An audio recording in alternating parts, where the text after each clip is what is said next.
produksi adalah kurva yang menghubungkan antara input dan output. Input kita misalkan dengan produksi kalibernya 0, maka produksinya itu juga 0 karena nggak ada yang kerja gitu. Tapi ketika misalkan kita menambah output, maka inputnya itu 1, jadi produksinya juga 1, maka itu akan menghasilkan titik. Kemudian nambahlah jadi 2, maka produksinya juga naik menjadi 2. Kemudian muncullah kurva yang seperti ini.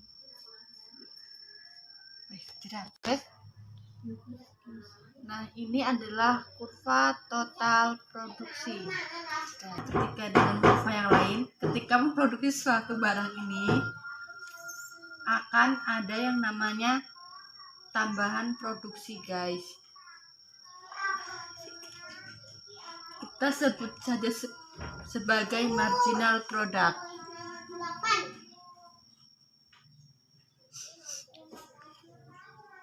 Marginal product adalah itu tambahan produksi.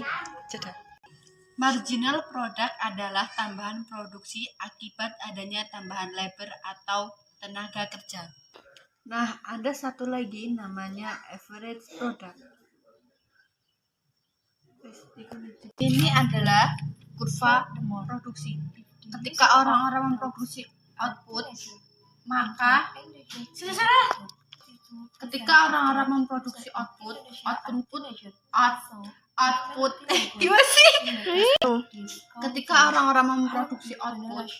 akan terus bertambah sesuai dengan penambahan tenaga kerja, tapi pada suatu titik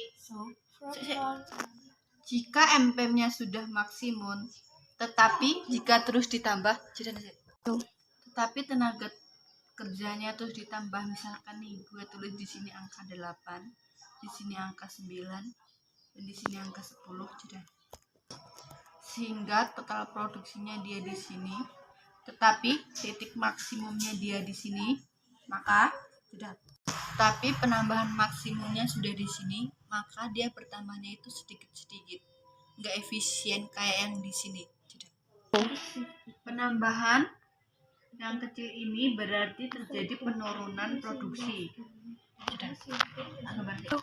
Penurunan produksi inilah yang disebut dengan law of diminishing return.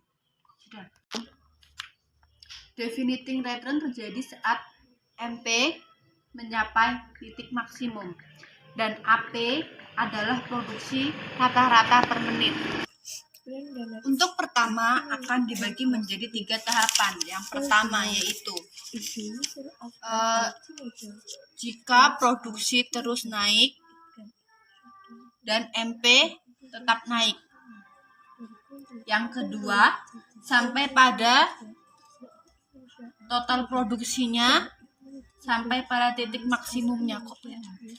Dan yang tahap ketiga, terjadi penurunan total produksi, AP, dan penurunan MP. AP mencapai titik maksimum ketika bersinggungan. Average product itu terjadi gimana sih? Contohnya, total produk dibagi dengan jumlah tenaga kerjanya.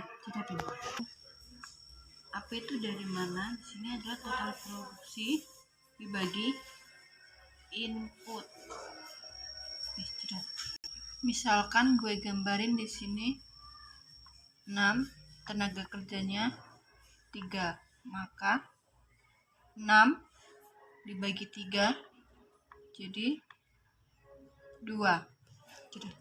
Nah, bisa ditarik garis di sini ketika itu yang dimaksud dengan AP tapi total produksinya 6 dan AP-nya adalah 2. Total produk TP maksimum terjadi saat MP sama dengan 0, atau bahasa sederhananya Produksi maksimum terjadi saat sudah nggak ada lagi tambahan barang produksi.